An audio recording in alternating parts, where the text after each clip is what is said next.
Ladies and gentlemen, Behind the Line proudly presents to you another exciting edition of the Woke.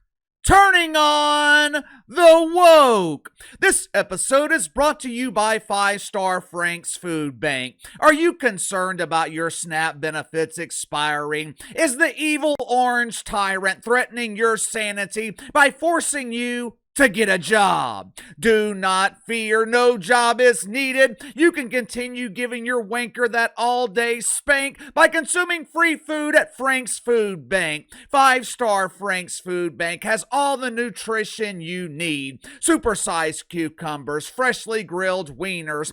Our nutrition will help Tim develop into Tina. Frank's Food Banks are located at the Fellowship Hall at every Woke United Methodist. Come see us today and turn sadness into being gay. Make sure to like and subscribe. You can follow me on Twitter at KC_BTL84. For months now, conservative media has been engaging in this ridiculous civil war. We have all these problems here in America. We have all these enemies in America who are trying to dismantle the country from within. And what is conservative media focused on? What are they obsessively fighting about? Israel. For months, Democrats and their pretend friends in the mainstream media, they have united while normal people have been divided. But now, Democrats are engaging in their own civil war. The woke media, the Yentas on The View, they are pissed because Uncle Fester John Fetterman, along with, I believe it was 7 other Democratic senators, they had the audacity to do the unthinkable. They worked with Republicans to end the government shutdown. This is outrageous! How dare you cave to the orange man? We were intentionally starving our voters so we could get our own way. You know, I am incredibly confused with all this fake outrage. Correct me if I'm wrong here. For the better part of 2 years, deacons at Woke United Methodist have been worried about the children in Gaza, right? They've accused Israel of starving the children in Gaza to achieve their own objectives. The Muslim dude on the Young Turks and the overly emotional Ana Kasparian. Well, KC Jink Uyghur isn't a Muslim. He's a proud atheist. Yeah. Sure. For the better part of 2 years, I have watched this dude damn near have an aneurysm. I have watched this dude break down in tears, crying over the children of Palestine. This is so unfair. They're dehydrating because the only water available is the salt water in the Dead Sea. Oh, the children! It's all about the children!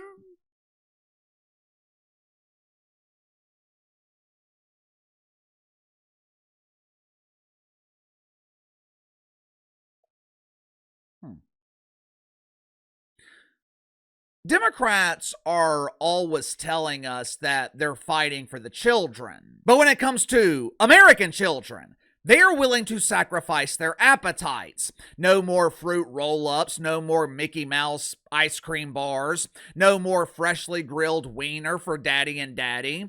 Democrats are willing to use SNAP benefits as leverage in order to fight for health insurance subsidies for illegal immigrants. Someone please make it make sense. Yesterday morning on The View, the Yentas invited Uncle Fester on the show. Like I told you guys before, if the Democrats were smart, they would make John Fetterman the face of the party. John Fetterman is a common sense thinker. He's relatable. Every time I see him, instead of wearing some doofus suit, John Fetterman is wearing a hoodie. John Fetterman is my kind of guy. I don't always agree with him, but I'm willing to listen to his ideas because John Fetterman has my respect. Meanwhile, The Democrats would rather make AOC, LGBT, and Zorro Mamdani the face of the party. AOC, it's easy as LGB, it's simple as TQI. AOC, LGB boys can become girls. AOC has never had an idea, and the happy-go-lucky doofus Zorro Mamdani, his brilliant idea is turning New York City into an Islamic paradise. Hell, I wouldn't be surprised if Zorro wanted to turn Madison Square Garden into a mosque. The Mecca of basketball could literally turn into Mecca. Yesterday morning, the Yentas invited John Fetterman on The View to give him a stern lecture. The Yenta chosen to deliver this passionate lecture, it was none other than Uncle Casey's favorite, Asuncion. You know, normally Sunny Hostin is radiant. Normally, Sun is the only light in this atmosphere of boodle breeze and toxic mouth farts. But yesterday, Sunny Hostin was mad. Her radiance was diminished because John Fetterman had the audacity to work with Republicans to reopen the government. She opened the segment with what she thought was a brutal flex. Marge Taylor Greene is outraged. Gabby Newsom, the governor of the People's Republic of California, Gabby said your leadership is more depressing than arriving at the Butt Bongo Festival and realizing you forgot your preparation H. What do you have to say for yourself, Uncle Fester? Explain yourself to the Yentas.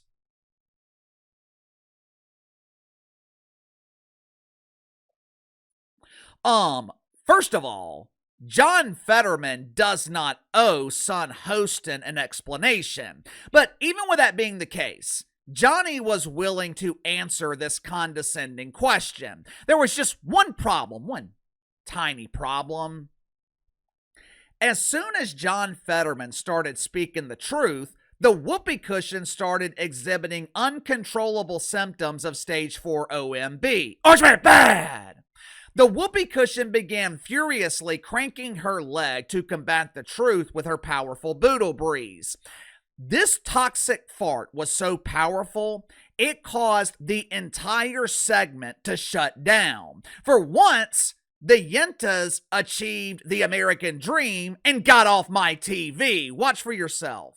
Why give in now? Why bring a butter knife to a gunfight? Are you willing to gamble that the GOP will negotiate on health care in good faith once the government reopens? Because if that gamble is wrong, 500,000 Pennsylvanians that you represent, their health care costs will skyrocket. MTG is quite literally the last person in America that I'm going to take advice or to get their kinds of my leadership and values from.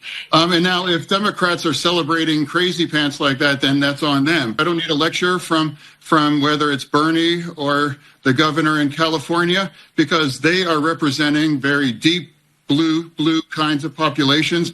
And a lot of those things were part of the extreme. And now remember, what really needs to win, the big win, is involving my state. My election is not a green light to continue the shutdown. So for me, we're in the middle of this. Senator, I got to ask you to hold up. I'm sure some of you guys are thinking, well, maybe they had a hard break. Maybe producers were forcing the ladies to go to commercial.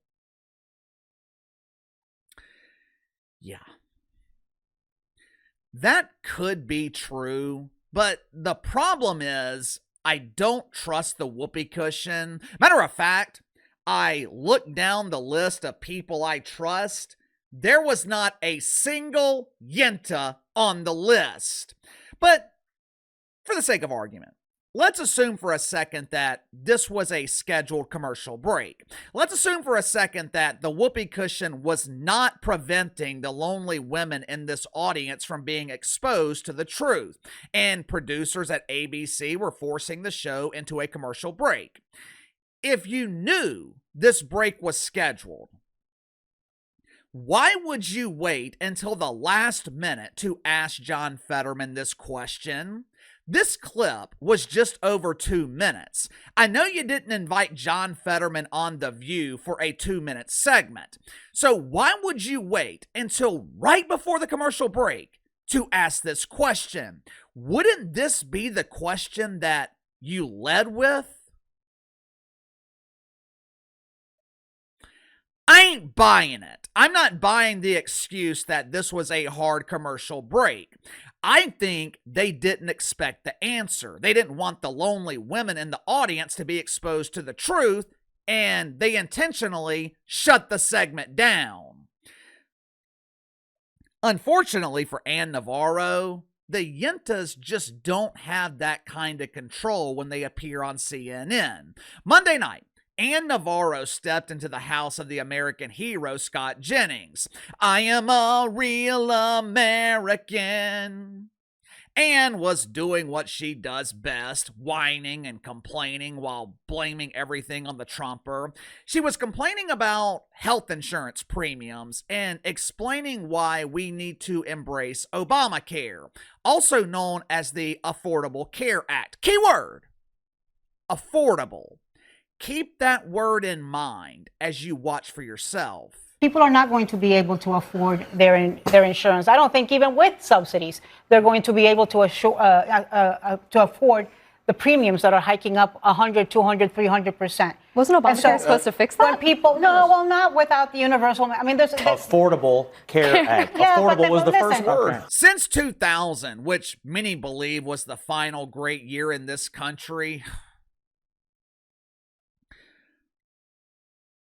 this country has changed so much in the last 25 years, and the vast majority of these changes are not good changes. Prime example, healthcare premiums.